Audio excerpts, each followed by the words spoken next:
It's that time of year again, where our immunity is really being tested.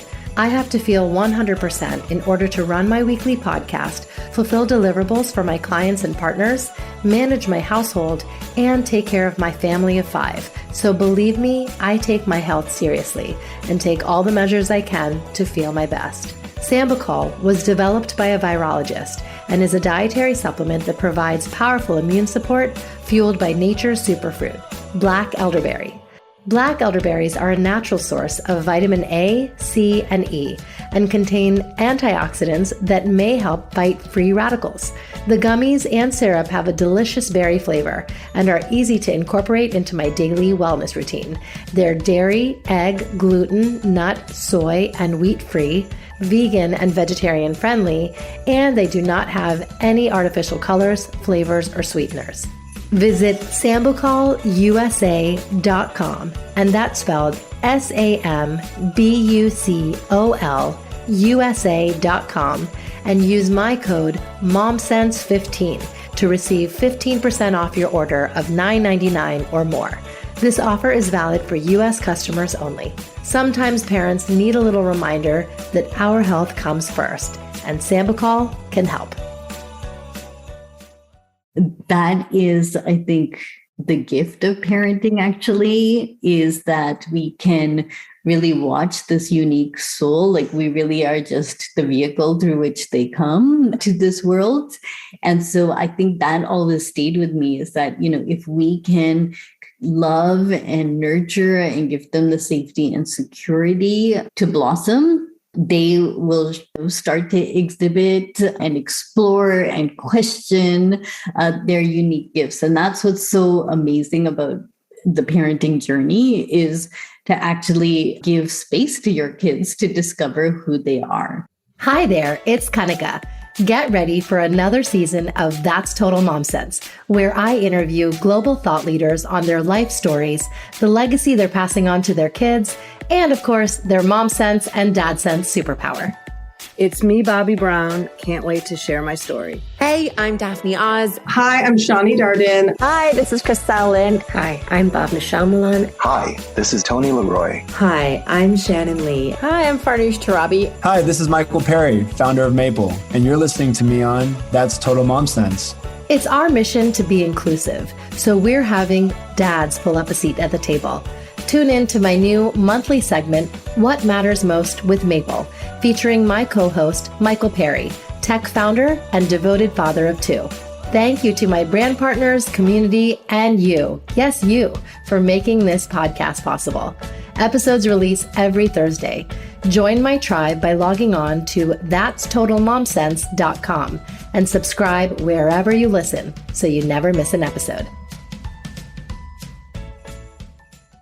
We are continuing to navigate tenuous times, and it's so important for us as parents to know how to effectively manage stress and our feelings and teach our children to do the same. My guest today was raised with a deep understanding of the power of the spirit and meditation, Mallika Chopra, daughter of the most world-renowned pioneer of alternative medicine, Deepak Chopra. She has charted her own path through wellness as a mother and so much more. Mallika is the author of the Just Be series, Just Breathe, Just Feel, and Just Be You, a trilogy of illustrated how-to books for children and the adults in their lives. These books provide simple tools to understand and support social and emotional knowing, resilience, meditation, mindfulness, and self-reflection. Mallika's newest book, My Body is a Rainbow, helps children imagine a rainbow of colors radiating from their body and combines this color connection with breathing exercises to help them relieve stress, tension, fears, and sadness, and to feel happier and more at peace. In Living with Intent, my somewhat messy journey to purpose, peace, and joy, Mallika shares insights she gained while seeking meaning and balance as a mom and entrepreneur who felt she was overwhelmed by work, family, and too many responsibilities. Mallika has taught meditation to thousands of people and is currently a mindfulness consultant for the animated series Stillwater on Apple TV+. She enjoys speaking to audiences around the world about intention, balance, and living a life of purpose. Mallika has a BA from Brown University, an MBA from Kellogg Business School, and an MA in Psychology and Education with a Mind, Body, Spirit concentration from Teachers College, Columbia University. She and her husband, Sumant Mandal, live in California and have 2 daughters. Mallika, I am so grateful to have you on That's Total Mom Sense today. Thank you for joining us. No, thank you so much for having me. Absolutely. So in order to understand where we're going, I think it's so important that we appreciate where we come from. And I want to start with, the legacy that you and your brother Gautam are leading now and passing on to your kids. I've heard your father's story and would love to share how it impacted you. Now, to give the audience some context, when a young Deepak was just 6 years old, along with his 4-year-old brother, who is your Chachaji, were living in Bombay with his grandparents. His grandfather died rather suddenly, out like a candle. And it was upon hearing the incredible news that his son, Deepak's father, was accepted into the Royal College of Physicians, specifically for cardiology. And that was a big deal, especially given British colonial rule over India. So his granddad took him and his brother to a mela, a carnival, a movie, a fancy dinner. And later that night, he passed away. And perhaps it was out of excitement. And your dad, at such a young age, learned what existentialism is. One day you exist, and the next you can just turn to ash.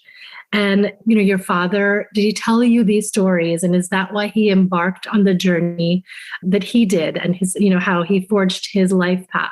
So, it's a very powerful story and definitely shaped my dad's life. In my experience, we all have pivotal moments that shape us, but sometimes we don't really reflect on them until later. And so I think as my father reflects on his background, that became a pivotal moment, but it's not like at the age of 6, he embarked on some sort of journey. Rather, I think he became a doctor over time, following in the footsteps of his father, as did my chacha. They pursued, the epitome of academics and accomplishment in terms of Western medicine. Came here to this country. First, my dad got here and my mom with $8. And so, as immigrants built their life here, my uncle came our family is very lucky and very fortunate because there was a lot of privilege in terms of education, frankly, and community.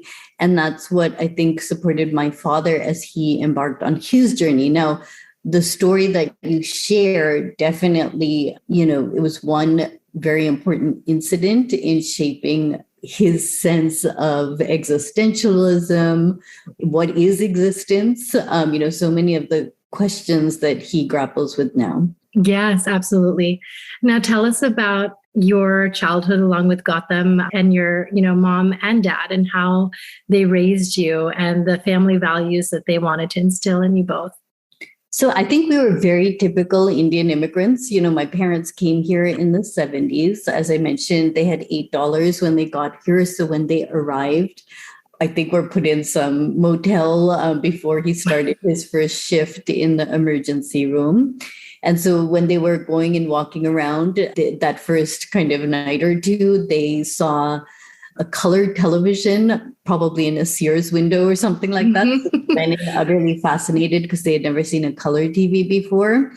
And the salesperson came to them and said, "Welcome, what do you do?" And my dad said, "Oh, I'm going to be a doctor." And so the salesperson said, "Oh, here, just take the TV." And my parents were so confused because they were like, "What do you mean?" He's like, "Oh, don't worry, you can pay with credit over time." So they took the TV home. And then the next day they were walking and they saw a car dealership and they walked in there and the person said, "Oh, so what are you going to do?" And he said, "I'm going to be a doctor." And he said, "Oh, here, take a car." And so my parents remember those early days just being utterly fascinated by this concept of credit. They didn't have enough money to have me, though, in the US because they didn't have health insurance. So my mom went back to India to have me while we were there working. So I was actually born in India and came back here after a few months. So my parents were young. They were working hard. I mean, very much the typical immigrant story of that time, of the early 70s, when many doctors and engineers came here. And my brother and I were very lucky. Like, we had a very close-knit family. My cousins lived 10 minutes away from us. So my chacha came a few years later. So I grew up with, my three first cousins. We were together all the time. And then a few years later, my Masi moved to Boston, and they lived with us for some time, as did other cousins. So my house was really Grand Central, per se, as everyone lived with us. So we have a very, very close family, and all of the cousins are super close. And, my dad was a busy guy. Like, he was, and he was pretty stressed out, actually, because he was working so hard. So it was much later in our life that kind of this journey of his began. How did you, as a family, accommodate to his fame and, global thought leadership? Because to you, he was just Papa. For me, a pivotal moment was around 9 years old, when my parents learned how to meditate. And then I learned how to meditate, got them learned how to meditate. My chacha's family learned how to meditate. My masis had to learn. By the end of the week, the Indian community of Boston, everyone had to learn. It wasn't about fame or fortune or any of that. This was my parents' journey. It was their transformation. We all kind of were witnesses to it. And over like a 15 to 20 year period, my dad became more and more and more well known. So it was very gradual. We did see like famous people would come to see him and things like that. But like, to us, we actually saw that they were often suffering. And, it was more, my dad was kind of their doctor, helping with the diseases that they were struggling with, whether it was cancer or addiction or things like that. There wasn't really this kind of sense of celebrity in it at all, because that wasn't what it was about. What career path did you, kind of aspire to do? So after college, I actually had the opportunity to work for MTV and launch MTV in India. And that was it was an amazing job and opportunity, because I got to work on every aspect of the business. I met my husband, who was living in Delhi at a rave. Wow. And, I kind of had this dream life, because I was living in the Taj in Bombay, going to meetings, traveling around the world. We had just sold our first ever sponsorship for the channel. We were in kind of our limousine going from, one corporate office back to the Taj, bottle of champagne in the car to celebrate the success, and found ourselves stuck in one of the slums. This is long before the flyovers were there. Yeah. And as we were driving, we approached a roadside shack, and in front of it were kids, staring at this roadside shack. And as we approached it, we were all wondering what's happening. And we saw in the shack a television hanging by wires, black and white images coming out. And it was kids on the beaches of Santa Monica grinding to hip hop music and the TV logo. And so all my coworkers began to cheer, because this was such a success. We had reached every corner of the planet. And I remember my heart stopped.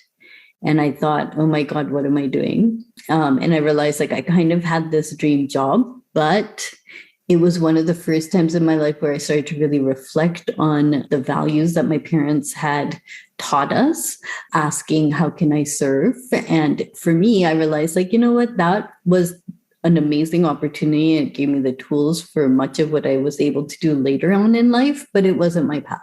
And so that really was probably one of the first, at a very young age, moments where I paused and reflected on my background and who I wanted to be and how I could serve in my own unique way. From there, so then did you, come back to the US after your stint in India? And, what kind of played out from there?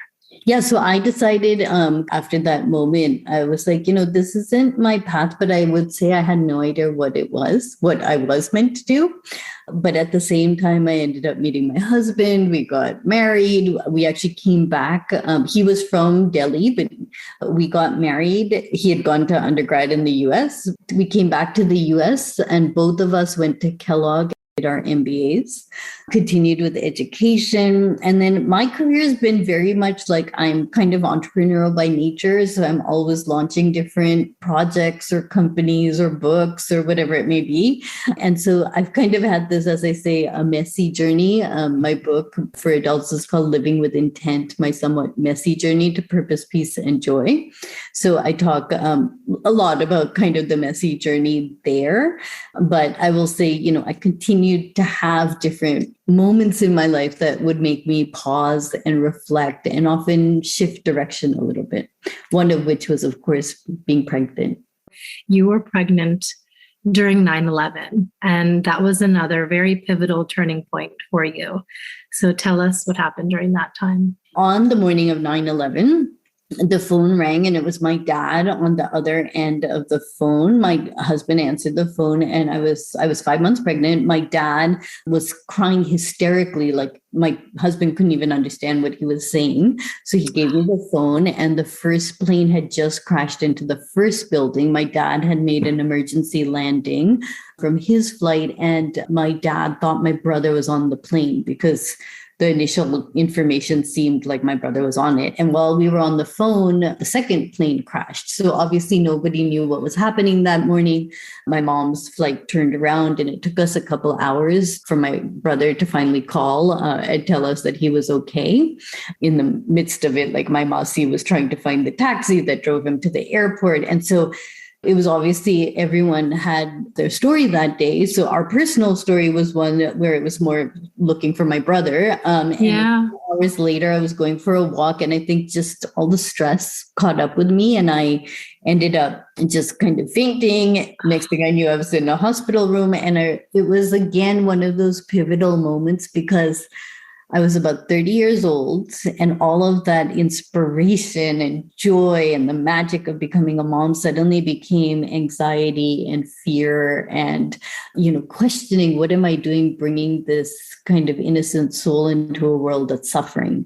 And that's really when I began to write. I went back to concepts of intention that my dad had taught my brother and I as kids. And I started to really think about what is my intent as a mom? How am I going to serve?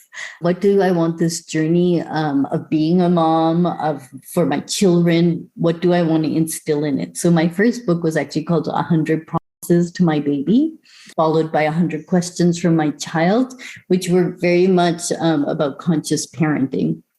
How can you advise parents on really understanding who each child distinctly is?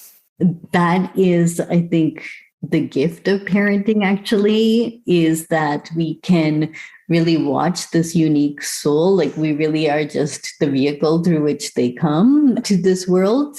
And so I think that always stayed with me is that, if we can love and nurture and give them the safety and security to blossom, they will start to exhibit and explore and question their unique gifts. And that's what's so amazing about the parenting journey is to actually give space to your kids to discover who they are.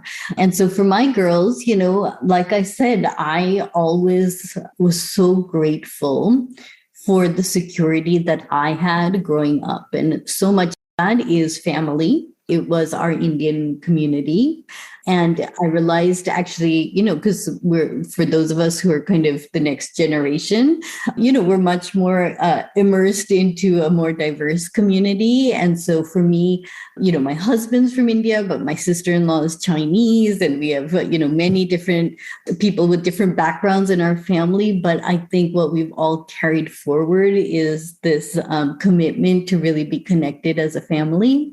My kids really grew up with that kind of network and support, which I feel is so lucky. My parents and my in-laws have been very kind of part of their lives. In fact, when I got pregnant with Tara, my older daughter, I had mentioned how my company had gone under at that time. And so I had dropped out of business school and I decided I wanted to go back to business school. And so I had this, my husband was in LA, I went back to Chicago. And for 4 months, I had my mom, then my mother-in-law, and then my Masi take turns to be with me and my newborn baby so that I could breastfeed, go to class, come back. Oh my gosh. Yeah, it's crazy. I think my children benefited from all of these mothers in their lives and a lot of love and security. So, I do feel that again, for what not everybody has that type of community or even family. But I do think that as parents, the biggest gift that we can give our children is to find the one or two people that they also can kind of outside of you trust and turn to. And so I've made a really conscious effort to do that as a parent. In your book, The 100 Promises to My Baby, can you just share 2 of those promises with us? I think that one of the first ones is I promise to always remember that you are a gift from God. And I think that, is the essence of also just feeling the gratitude and the sacred gift that we're given as parents to bring a new soul into the planet. So I think that really shaped my journey. I think another one that I don't think I ever included it because I realized when my daughter was 2, it wasn't going to be practical, which is I think I said, I promise to never say no to you. And then I realized as soon as you become a parent, you realize actually that's not going to happen. Take it back. Yeah. So you learn as you go along. Yes, so true. Now, in your book, Living with Intent, My Somewhat Messy Journey to Purpose, Peace, and Joy, what would you say is one of the most important takeaways that you wanted to impress upon your readers? Yeah. So, I was taught, like many of probably other people in our community, this concept of dharma and purpose. And I feel like that was something that I actually was really stressed about, especially having a high profile father. My brother and I were always kind of like thinking, how can we serve? How can we do something on a bigger level? And I think Living with Intent for me is really a book of just kind of anchoring myself in acceptance of that, we can all serve in our unique ways, whether it's as a mom or as someone in our community or however it may be. I had always grown up with this concept of intention. I used INTENT as an acronym to really outline a very practical how-to model to really think about intention rather than kind of thinking of it as this big concept of dharma and purpose and I have to do something in the world. So, I outline it as I is for incubate, N is for notice, T is for trust, E is for express, N is for nurture, and T is for take action. Wow. That I share my stories and then really kind of try to make it practical and down to earth. Now you have a series of books for kids, I would say like middle school age and up, and they're just really wonderful. There's Just Breathe, Just Feel, and Just Be You. So how did you find a way to speak directly to them, this younger audience, and kind of impart the ideas that for them resonate and land? Yes, so I learned how to meditate myself when I was 9. So it was very much shaped by my personal experience. And then, of course, as a mom, you're interacting with kids all the time in their play groups and the parents, and you can observe so much. And what I realized is that for me, having a tool at a young age of meditation really anchored me in a sense of knowing and self that stayed with me through my teen years, my 20s, my 30s, my 40s. And there was a practice that really connected me. So after writing Living with Intent, started teaching in my community and teaching in schools a lot.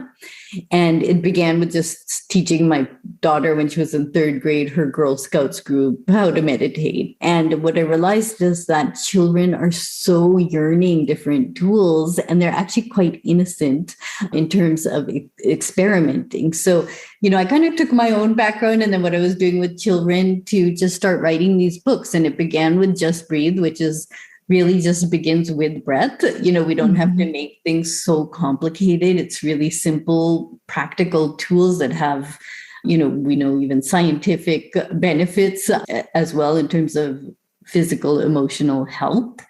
And the books really evolved. I didn't initially plan to write 3, but then they logically made sense. So Just Breathe, I would say is more the practical everyday. Just Feel became more about social and emotional learning and feelings and feeling your body. And then Just Be You was the natural follow-up because it was really about self-reflection and intention, which is what I had been doing with adults in any case. But I realized that kids, if we can give them some sense of who they are, what they want, how they can serve, and feeling grateful at an early age, that's just such a beautiful thing to have as they move forward in life. So the books really were an evolution, but once I had 3, I was like, okay, now they're done. It's like this trilogy. I love it. Yeah, exactly. And they are for 8 to 12-year-olds. So they're at an age where kids can read them themselves. And what I like about them is, and especially when I'm in schools, I tell kids, now you go and tell your parents to just breathe. You teach you teach your parents to be mindful of their language. And so I find that kids are actually, they're becoming the advocates, which is brilliant. So let's talk about your recent release, My Body is a Rainbow, the Color of My Feelings, which I would say is for a younger age group, maybe 2 and up. Beautifully illustrate the chakras. So after I did the 3 books for kids, it was actually my publisher came back to me and said, there's one exercise in this book. I think it was in Just Feel. She's like, I feel like we could expand it for children, like younger children. And so first she just said, you like the exercise. And I was like, yeah, but it's not fun enough. We can really tie this in to make it really colorful and fun and empowering. So in the book, what I'm doing is combining the chakras without calling them chakras. The colors of the rainbow, which is a pretty standard way of presenting the chakras, but then adding breath and affirmations. And what I wanted to do is create something that a teacher could just read in the classroom or a parent could read to their child that was more of a guided meditation, but in this fun format. And so it's really full of diverse, happy kids, but really going through the chakras. So starting with just focused on how you're seated, envisioning the color red, taking a deep breath and saying, I am safe, because for children, that's a very important kind of concept. Then kind of shifting to that second chakra and going to a color orange and saying, I am creative. Moving up through the body, so going, I am strong, I am loved, I am creative, I am wise, and I am. And with each one, we add a breath and a color. And so the goal is to actually have kids be aware of their bodies, because that's where they often will carry stress, but then take breath, see the power of the breath, but then really feel strong and affirmed through these phrases. Can you tell us a little more about how we can feel connected to source? And it's beautiful how the chakras are essentially this light and the spectrum that is light. So what is the source and how do we tap in? Yeah. So, for those of us who come from maybe a Vedic tradition or Hindu tradition, we think of it as consciousness of our soul, that part of us that is part of a larger spirit. But I really focus on the experiential. So if you just take a deep breath right now, so breathe in and breathe out. And just in that breath, there is that pause kind of between the in-breath and the out-breath that you really feel connected. And even as you're taking that breath, you slow down thoughts. Who we are is the one who is having the thoughts, the one who is breathing.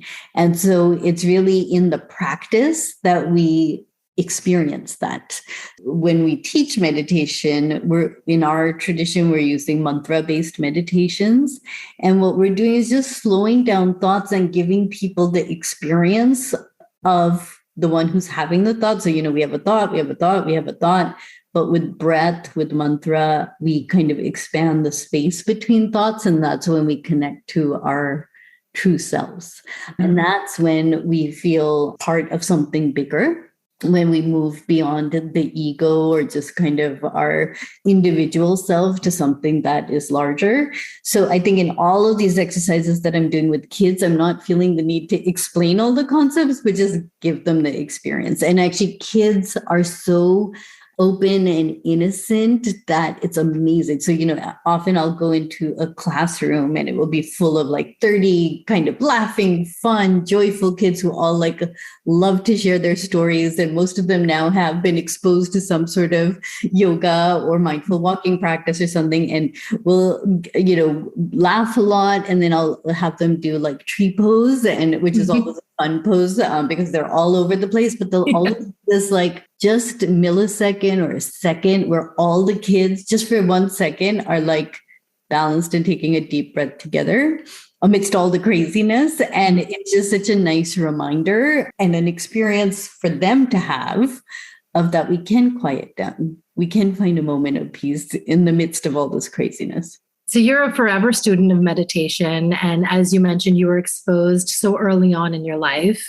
And there's so many forms of meditation. Can you give us like a practical exercise that we can do as adults and then teach our kids to join in? So mantra-based meditation is super simple. And so what I do when I'm guiding audiences, I'll often use the word I am because it doesn't bring in any religious connotations. But what I am is a primordial sound. So think of it as a sound of nature, which is like the sound of the wind blowing through the trees or the children's laughter or the sound of the waves on an ocean. Like they're just real healing sounds in nature. So I am is the infinite to the finite. So I am similar to Om or Amma or Amen. We see that in cultures all around the world. Yeah. And so I use I am. And it's super simple. You just, if you're comfortable and feel safe, you can close your eyes and take a deep breath in and out. And now mentally in your head, repeat the words, I am, I am, I am. And just repeat the words at whatever rhythm or pace feels natural. And when your attention drifts away from the words, which it will and is completely normal, you'll start to think I need to go to the bathroom or I'm hungry. Then you just come back to the words, I am, I am, I am. And should be a natural process, breathing normally. And I encourage you to try it for 5 minutes and, see if it helps you kind of slow down. For many people, they'll say, oh, I can't meditate because every time I do, I fall asleep. Well, my answer is that's not rocket science. It means your body needs more rest and you should be sleeping. Other people say, oh, my mind's racing the whole time and I just can't focus. This isn't about focusing. It's about gently coming back to the words. And in fact, if your mind's racing the whole time, it's probably a sign that you really need this type of practice. And many people, they will slow down and they'll have these moments of peace that kind of stay with them then, for the rest of the day, and it becomes part of your life. And again, my books are full of exercises to do with kids. And then when it feels age appropriate, you can try a mantra-based meditation with them like I am, but each will be different. And so, and especially I know young boys often have a really hard time sitting still. And I don't even pretend to try to do that. Like I would rather do movement or just give them tastes of different ways to be silent and quiet.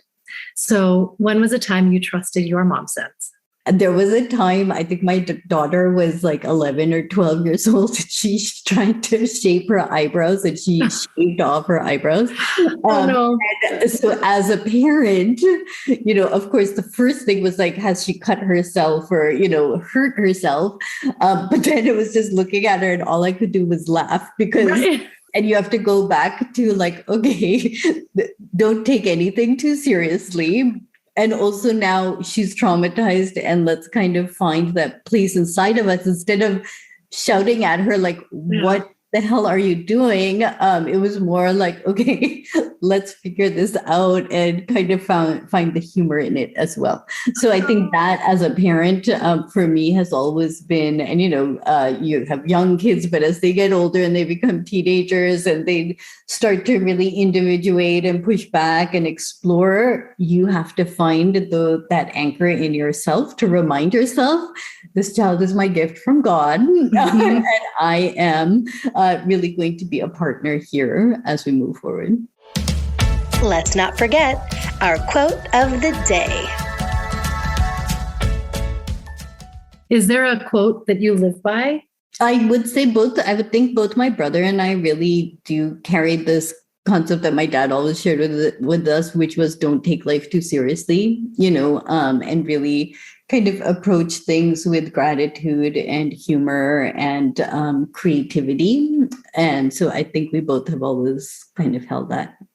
And where can my listeners find you, follow you, watch your talks, buy your books? Yeah, so I have a website, mallikachopra.com. So most of the stuff is there, and I'm on all social media.